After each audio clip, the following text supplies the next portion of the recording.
स्त्रियांचे स्वाभाविक दोष. अनृतम साहसम माया मूर्खत्वमती लोभिता अशौचत्वम निर्दयत्वम स्त्रीणाम दोषाः स्वाभारजा. 1. येथे आचार्य चाणक्य स्त्रियांच्या स्वभावाचे वर्णन करताना म्हणतात की खोटे बोलणे, साहस, छलकपट, मूर्खता, अतिलोभ, अपवित्रता व निर्भयता हे स्त्रीचे स्वाभाविक दोष आहेत. ही प्रवृत्ती स्त्रीमध्ये जन्मताच असते.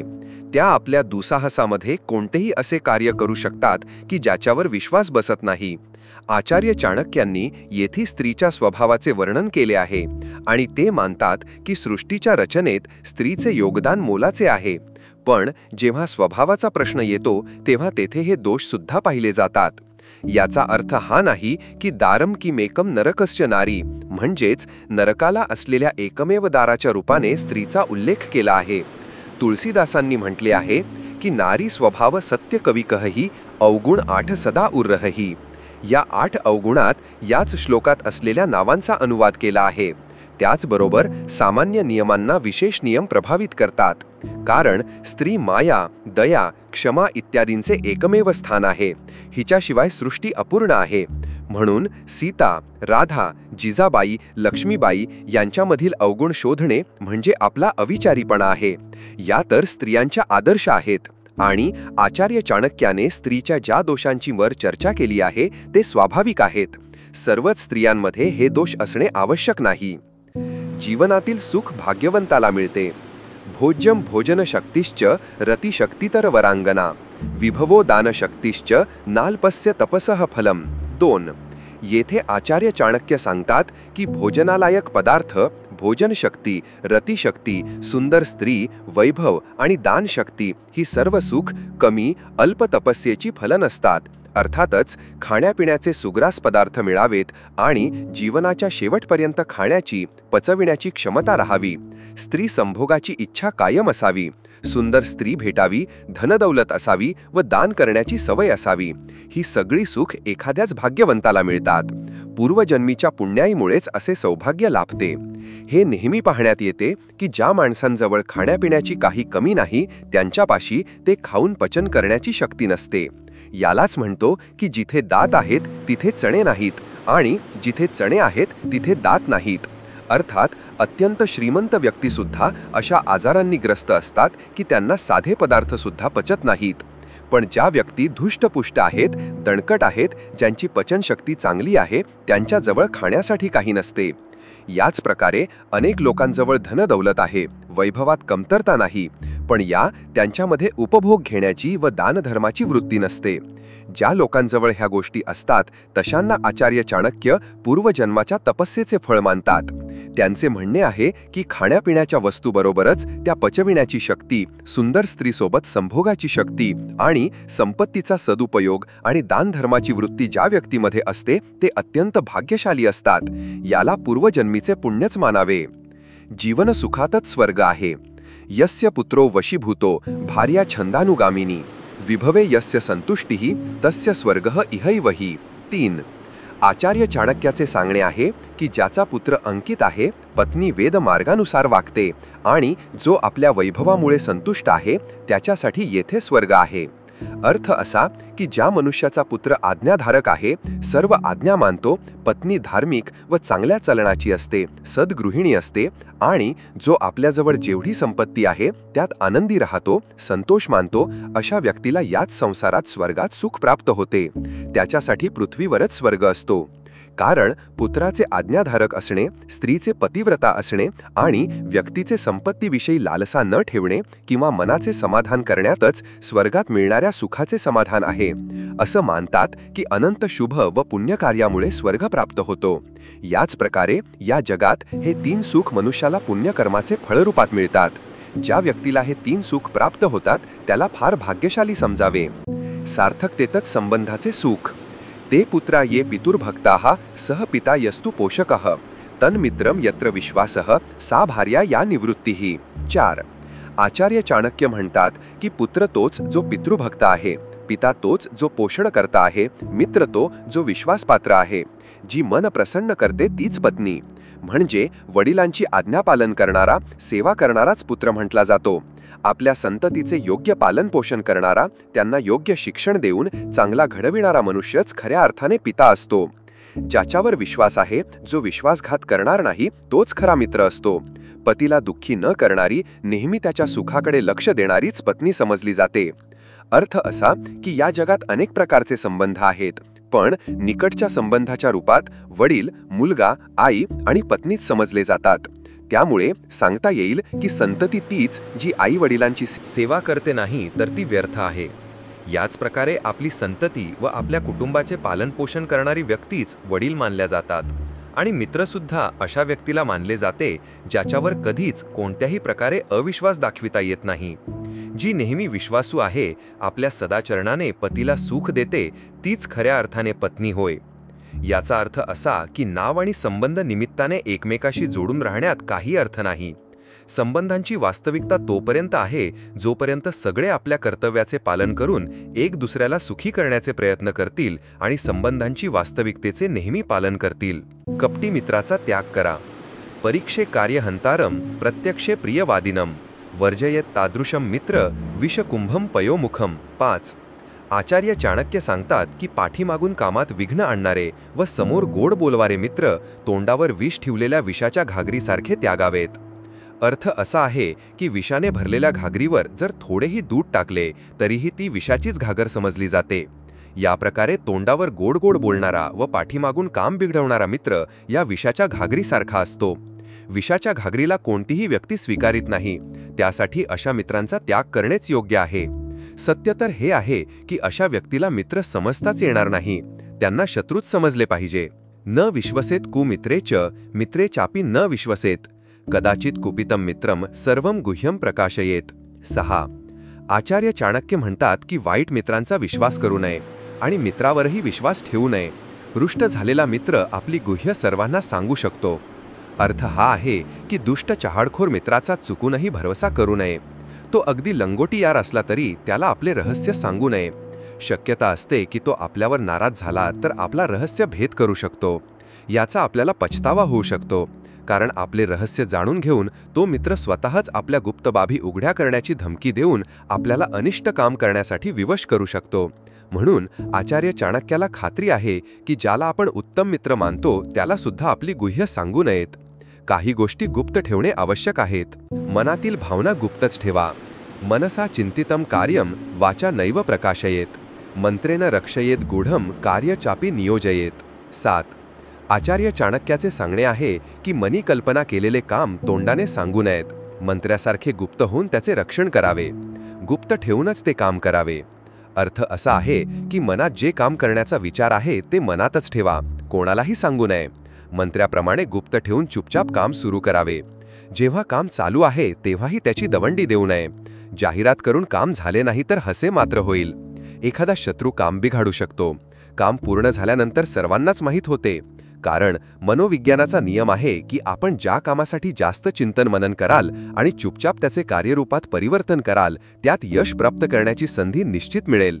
यासाठी आचार्याचे सांगणे आहे की मनात योजलेली गोष्ट किंवा काम योजना कार्यांच्या रूपात आणण्यापूर्वी प्रकट करू नये, यातच सभ्यजनांची भलाई आहे. परस्वाधीनता. कष्टम च खलु मूर्खत्वम च कष्टम च खलु यौवनम कष्टात कष्टतरम चैव परगेहेनी वासनम. 8. आचार्याचे सांगणे आहे की मूर्खपणा हे दुःख आहे, तारुण्य सुद्धा दुःख आहे, परंतु दुसऱ्याच्या घरी राहणे हे दुःखाचे सुद्धा दुःख आहे. वास्तविक मूर्खपणा हेच हुक्ख आहे आणि तारुण्य सुद्धा व्यक्तीला दुःखी करते. इच्छा पूर्ण झाल्या नाहीत तरी दुःख आणि एखादे बरे वाईट काम झाले तरी दुःख. या दुःखापेक्षा मोठं दुःख म्हणजे परक्या घरात राहण्याचे दुःख. परक्या घरी माणूस ना तर स्वाभिमानाने राहू शकतो ना तर आपल्या इच्छेने काही काम करू शकतो, कारण मूर्ख व्यक्तीला इष्ट अनिष्टाचे ज्ञान नसल्यामुळे नेहमी दुःख सहन करावे लागते. यामुळे मूर्ख असणे हाच एक मोठा शाप आहे असं म्हणतात. कोणती गोष्ट इष्ट आहे आणि कोणती अनिष्ट आहे हे जाणणे जीवनासाठी आवश्यक असते. या तऱ्हेने तारुण्य वाईटांचा पाया आहे असे म्हटले गेले आहे की तारुण्य अंध आणि वेडे असते. तारुण्यात व्यक्ती कामाच्या आवेगात बुद्धी घालवून बसतो. त्याला स्वतःच्या शक्तीचा गर्व होतो. त्याच्यामध्ये एवढा अहंपणा येतो की तो स्वतःपेक्षा दुसऱ्याला कमी लेखतो. तारुण्य मनुष्याला फक्त विवेकशून्यच नाही तर निर्लज्ज बनविते. ज्यामुळे मनुष्याला अनेक दुःख भोगावे लागतात. अशामध्ये व्यक्तीला जर दुसऱ्याच्या घरात राहावे लागले तर त्याला दुसऱ्याच्या दया किवेमुळे त्याच्या घरातील रीतीचे पालन करूनच राहावे लागेल. या तऱ्हेने तो स्वतःचे स्वातंत्र्य हरवून बसतो. त्यामुळेच म्हणतात, पराधीन सपनेहू सुख नाही. यासाठीच यावर विचार करणे आवश्यक आहे. साधू पुरुष शैले शैलन माणिक्यम मौक्तिकम न गजे गजे साधवो हि सर्वत्र चंदनम व वने बने. 9. आचार्य चाणक्याने म्हटले आहे की न प्रत्येक पर्वतावर मोतीमाणिक प्राप्त होतात, न प्रत्येक हत्तीच्या मस्तकापासून मोती प्राप्त होत नाही. विश्वामध्ये माणसांची कमी नसून सुद्धा साधू पुरुष सर्व ठिकाणी भेटत नाहीत. याच पद्धतीने सर्वच जंगलात चंदनवृक्ष उपलब्ध होत नाहीत. येथे असे अभिप्रेत आहे की बऱ्याच पर्वतावर मोतीमाणिक प्राप्त होतात, पण सर्वच पर्वतावर नसतात. असं मानतात की काही हत्ती असे असतात की ज्यांच्या मस्तकात मोती असतो, परंतु असं सर्वच हत्तींबाबतीत नसतं. या पद्धतीप्रमाणे सृष्टीतील पर्वत आणि जंगलांची संख्या कमी नाही, पण सर्वच वनामध्ये चंदन प्राप्त होत नाही. तसेच सर्वच स्थानी साधू पुरुष दिसत नाहीत. साधू शब्द आचार्य चाणक्याला येथे सज्जन असा अभिप्रेत आहे. अशी व्यक्ती जी दुसऱ्यांचे विस्कळीत काम करते, जी स्वतःच्या मनाला निवृत्तीकडे प्रकृत करते व निस्वार्थ भावनेने समाज कल्याणाची इच्छा करते. साधू याचा अर्थ फक्त भगवे वस्त्र धारण करणारा बनावट साधू व्यक्तीच नाही. येथे याचा संदर्भ आदर्श समाजसेवी व्यक्तीचा आहे. पण अशी आदर्श माणसं सर्व जागी कोठे भेटतात? ते तर दुर्मिळच असतात. जेथे असतील तेथे त्यांचा योग्य आदर सत्कार केला पाहिजे. पुत्रासाठी कर्तव्य. पुनश्च विविधैः शीलैर नियोज्या सततम बुधैः नीतिज्ञा शीलसंपन्ना भवन्ति कुलपूजिताः. 10. आचार्य चाणक्य येथे पुत्राच्या संबंधात उपदेश करताना म्हणतात की बुद्धिमान लोकांचे कर्तव्य आहे की मुलाला नेहमी अनेक प्रकारे सदाचाराचे शिक्षण द्यावे. नीतीपरण सदाचारी पुत्राचीच कुळात पूजा होते. अर्थात वडिलांचे सर्वात मोठे कर्तव्य आहे की मुलाला चांगले शिक्षण द्यावे. शिक्षण फक्त शाळेतच नसते. सदाचरणाचे, व्यवहाराचे शिक्षण देणे पित्याचे परम कर्तव्य आहे. चांगल्या आचरणाचे पुत्र आपल्या कुळाचे नाव उज्ज्वल करतात. नीतिमंत आणि शीलसंपन्न मुलगाच कुळात मान मिळवतो. नेते सांगतात, आजचे तरुणच उद्याचे नागरिक आहेत, तेच देशाचे भविष्य आहेत, तर त्यांचे योग्य भविष्य घडविण्याच्या दिशेने योग्य पाऊल उचलणे आई वडील समाजाचे कर्तव्य आहे. माता शत्रुः पिता वैरी येन बालो न पाठितः न शोभते सभामध्ये हंसमध्ये वको यथा. 11. येथे आचार्य चाणक्य संततीच्या शिक्षणाविषयी आई वडिलांच्या कर्तव्याचा उपदेश करताना सांगतात की मुलांना न शिकविणारी आई शत्रू व वडील वैऱ्यासमान असतात. अशिक्षित व्यक्ती सुशिक्षित लोकांमध्ये हंसांमध्ये कावळ्याप्रमाणे शोभत नाही. अभिप्रेत असे आहे की जी स्थिती हंसामध्ये आल्यानंतर कावळ्याची होते, अगदी तशीच स्थिती शिकल्या सवरल्या लोकांमध्ये आल्यानंतर अशिक्षित व्यक्तीची होते. यासाठी मुलांना शिक्षण न देणाऱ्या आई वडिलांना शत्रू समजावे. यासंबंधी आचार्य चाणक्य मानतात की संपत्तीच नाही तर शिक्षण सुद्धा मनुष्याला आदरणीय करते आणि शिक्षण नसलेली व्यक्ती बिनशेपटाच्या शिंगवाल्या पशुसमान असते. लालनाद बहवो दोषाः ताडनाद बहवो गुणाः तस्मात् पुत्रम च शिष्यम च ताडयेन्न तु लालयेत. 12. आचार्य चाणक्य बालकाच्या लालन पालन, लाड कौतुक, प्रेमाच्या संदर्भात त्याचे प्रमाण आणि तत्वाविषयी उपदेश करताना सांगतात की अधिक लाडामुळे अनेक दोष व शिक्षा केल्याले गुण निर्माण होतात. यासाठी मुलगा आणि शिष्याला लाडाची नाही शिक्षेची गरज असते. येथे असे अभिप्रेत आहे की अधिक लाड कौतुक केले तर मुले बिघडतात, त्यांच्याबरोबर कठोर वागले तर त्यांच्यामध्ये सुधारणा होते. यासाठी मुले आणि शिष्य यांचे अधिक लाड करू नयेत, त्यांच्याशी कठोर पद्धतीनेच वागले पाहिजे. यासाठी चाणक्याचा सल्ला आहे की आई वडील अथवा गुरुने आपला पुत्र या शिष्य यांच्या या गोष्टीकडे लक्ष ठेवले पाहिजे की त्यांना कोणतीही वाईट सवय लागू नये. यापासून वाचविण्यासाठी त्यांना शिक्षा करणे आवश्यक आहे, तर मुलगा गुणाकडे आकर्षित होईल आणि दोष अंगीकारण्यापासून दूर राहील. स्वाध्याय. श्लोकेन वा तदर्धेन तदर्धाक्षरेण वा अबंध्यम दिवसम कुर्यात दानाध्ययन कर्मर्भिः. 13. आचार्य अभ्यासाच्या महत्त्वाचे प्रतिपादन करताना म्हणतात, मनुष्याने एका श्लोकाचे किंवा त्याचा अर्धा किंवा पाव श्लोक किंवा एखाद्या तरी शब्दाचा खरा अभ्यास करावा. मनन, अध्ययन, दान आदी कार्य करून दिवसाचे सार्थक करावे. येथे असे अभिप्रेत आहे की कमीत कमी जेवढे शक्य होईल तेवढे मनुष्याने आपल्या कल्याणासाठी मनन करणे आवश्यक आहे.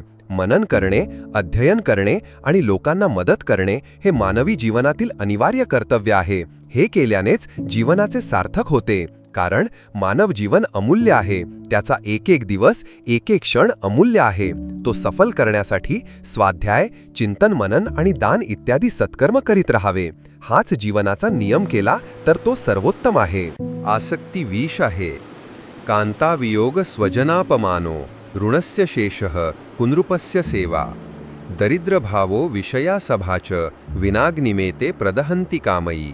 14. आचार्य जीवनातील त्याज्य स्थितींचा विचार करताना व्यक्तीला उपदेश करतात. म्हणतात की पत्नीचा वियोग, स्वजनाकडून अपमान होणे, कर्ज न फेडता येणे, दुष्ट राजाची सेवा, दारिद्र्य आणि धूर्त लोकांची सभा या गोष्टी विना अग्नी शरीराला जाळून टाकतात. आचार्यांना येथे अभिप्रेत आहे की एक आग सर्वांना दिसते, ही बाह्य आग आहे. पण जी एक आग मनुष्याला आतल्या आत जाळते ती कुणीही पाहू शकत नाही. पत्नीवर अत्यंत प्रेम आहे, परंतु तिची ताटातूट झाली तर, कुटुंबियांची कोठे मानहानी झाली तर, कर्जाची परतफेड करणे अशक्य झाले तर, दुष्ट राजाची चाकरी करावी लागली तर, गरिबीपासून सुटका नाही झाली तर, दुष्ट लोक एकत्र येऊन सभा करत असतील तर, अशा विवश स्थितीत अगतिक मनुष्य आतल्या आत जळत राहतो. त्याचा तडफडाट कुणीही पाहू शकत नाही. ही अशी न दिसणारी आग आहे. विनाशाचे कारण. नदीतीरे च वृक्षाः परगेहेषु कामिनी मंत्रिहीनाश्च राजानाः शीघ्रं नश्यन्त संशयम्. 15. नीतिवचन क्रमात आचार्य चाणक्य उपदेश करतात की वेगवान प्रवाहाच्या नदी किनाऱ्यावर उगवणारे वृक्ष, दुसऱ्याच्या घरात राहणारी स्त्री, मंत्री नसणारा राजा हे सर्व शीघ्र गतीने नष्ट होतात. अर्थ हा आहे की प्रवाह अनिश्चित असल्यामुळे किनाऱ्यावर उगवणारे वृक्ष शीघ्र नष्ट होतात. कारण ती भूमी वृक्षांचे वजन सहन करू शकत नाही आणि त्यांची मुळं उखडू लागतात. या प्रकारे दुसऱ्याच्या घरी गेलेली स्त्री सुद्धा चारित्र्याच्या दृष्टीने सुरक्षित राहू शकत नाही. तिचे पावित्र्य शंकास्पद होते. या संदर्भात एका नीतितज्ञाने सांगितले आहे की लेखनी पुस्तिका दाराहा परहस्ते गता गताहा आगता दैवयोगेन नष्ट भ्रष्टाच मर्दिता. लेखणी, पेन, पुस्तक आणि स्त्री दुसऱ्याच्या हातात गेली तर ते हरवले असे समजा. जर दैवयोगाने परत वापस आले तर त्यांची दशा नष्ट, भ्रष्ट आणि चोळामोळा चुरगळलेल्या विच्छिन्न स्वरूपात असते. याच पद्धतीने राजाचा शक्तिस्थान मंत्री असतो. मंत्री राजाला सन्मार्ग आचरण्यास व कुमार्ग टाळण्यास प्रवृत्त करतो. तो नसणे राजासाठी घातक असते. यामुळे राजाजवळ मंत्री असणे आवश्यक असते. व्यक्तीचे बळ. बलम विद्याच विप्राणाम राज्ञः सैन्यम बलम तथा बलम वित्तम व वैशानाम शूद्राणाम च कनिष्ठता. 16. आचार्य चाणक्याचे कथन आहे की विद्यास ब्राह्मणांची शक्ती आहे, राजाची शक्ती सैन्य आहे, वैशाची शक्ती धन आणि सेवा करणे क्षुद्रांचे बळ आहे. म्हणजेच ज्ञान विद्याच ब्राह्मणांची शक्ती मानली गेली आहे. अध्ययन, स्वाध्याय हेच त्याचे कार्यक्षेत्र आहे व त्यातच त्याने प्रावीण्य मिळविले पाहिजे, तरच तो आदरास पात्र होईल. राजाचे बळ त्याची शक्ती असते, ती त्याचे सैन्य. त्याच शक्तीच्या बळावर तो राज्याच्या सीमा सुरक्षित ठेवतो. याच तऱ्हेने संपत्ती वैशांचे आणि सेवा करणे क्षुद्रांचे बळ आहे. हेच त्यांच्या कार्यक्षेत्राचे वैशिष्ट्य आहे. जगाची रीत. निर्धनम पुरुषम वेश्या प्रजाभग्नम नृपम त्यजेत खगाहा वीतफलम वृक्षम चाभ्यागतो गृहम. 17. आचार्य चाणक्य येथे वस्तू मिळाल्यानंतर तिच्या उपयोगाच्या ऱ्हासाचे नियम लागू करून म्हणतात, हा सृष्टीचा नियम आहे की पुरुष निर्धन झाल्यावर वेश्या पुरुषाचा त्याग करते, प्रजा शक्तिहीन राजाचा आणि पक्षी फळहीन वृक्षाचा त्याग करतात. या रीतीने जेवण केल्यानंतर अतिथी घर सोडून जातो.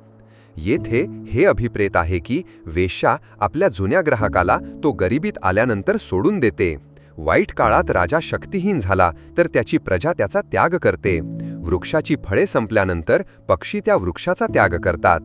जेवणाच्या अपेक्षेने घरी आलेला अतिथी जेवणानंतर घर सोडून जातो.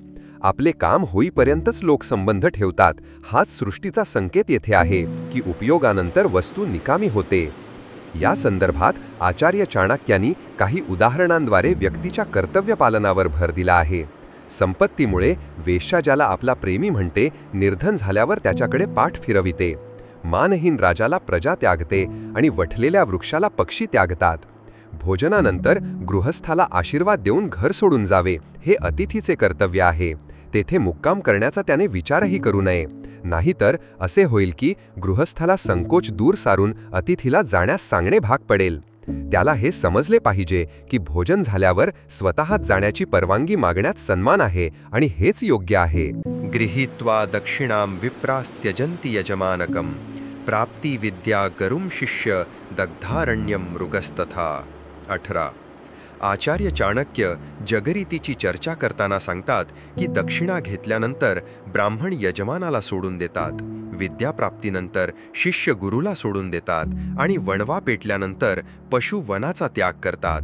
म्हणजेच ब्राह्मण दक्षिणा घेईपर्यंतच यजमानाजवळ राहतो. दक्षिणा मिळाल्यानंतर तो यजमानाला सोडून जातो व दुसरीकडचा विचार करू लागतो. शिष्य शिक्षण होईपर्यंतच गुरुजवळ राहतो. विद्या प्राप्त केल्यानंतर ते गुरुला सोडून जातात व जीवन कार्याचा विचार करीत पुढील योजनांचा कामाला लागतात. हरिण आदी पशु वनात ते हिरवे आहे तोपर्यंतच राहतात. जर वनात आग लागली तर पक्षी तेथे राहण्याची सुट्टी संपली असे समजून अन्यत्र डेरा टाकायचा विचार करून निघून जातात वा उडून जातात. व्यक्ती कोणाच्या तरी आश्रयाला तोपर्यंत राहतो जोपर्यंत त्याला आपले ध्येय पूर्ण होताना दिसते. ध्येय पूर्ण झाल्यानंतर उपयोगिता संपल्याचा नियम लागू पडतो. दुष्कृत्यापासून सावध रहा. दुराचारी च दुर्दृष्टीर दुरावासी च दुर्जनः यमैत्री क्रियते पुंभी नरः शीघ्र विनश्यती. 19. आचार्य चाणक्य दुष्कृत्याच्या परिणामाप्रती सावध करताना म्हणतात, दुराचारी, दुष्ट स्वभावाचा, विनाकारण दुसऱ्यांची हानी करणारा आणि दुष्ट व्यक्तीबरोबर मैत्री ठेवणारा श्रेष्ठ मनुष्यसुद्धा शीघ्र नष्ट होतो, कारण संगतीचा प्रभाव पडल्याशिवाय राहत नाही. खरबूज पाहून खरबूज रंग बदलतो ही म्हण तर प्रसिद्ध आहे. जर एखादा मनुष्य दुष्ट लोकांसोबत राहत असेल तर त्यांच्या संगतीचा प्रभाव त्या मनुष्यावर नक्की पडेल. दुष्टासोबत राहणारा मनुष्य नक्कीच दुःखी होतो. हीच गोष्ट लक्षात घेऊन तुलसीदास सुद्धा म्हणतात, दुर्जन संगन देह विधाता इससे भलो नरक का वासा. म्हणून मनुष्याने कुसंगती टाळावी. मैत्री बरोबरच्यांशी. समाने शोभते प्रीती राज्ञी सेवाच शोभते वाणिज्यम व्यवहारेषु स्त्री दिव्य शोभते गृहे. 20. आचार्य मैत्री आणि व्यवहारात समपातळीवरच शोभणाऱ्या तत्वाचे प्रतिपादन करताना म्हणतात की समपातळीवरच्या लोकांमध्येच मैत्री शोभते. राजाची केलेली सेवा शोभून दिसते. वैश्यांना व्यापार करणे शोभते. शुभ स्त्री घराची शोभा आहे. अभिप्रेत हे आहे की मैत्री बरोबरच्यांशीच करावी, सेवा राजाचीच करावी. असं करण्यातच त्या कार्यांची शोभा आहे. वैश्यांची शोभा व्यापार करण्यात आहे. घराची शोभा शुभ लक्षणयुक्त पत्नी आहे. कारण असे म्हणतात की जाही का काम वाही को साजे और करे तो डंडा बाजे. म्हणजेच ज्याचे काम त्यानेच करावे तर चांगले, नाही तर परिणाम चांगला होत नाही.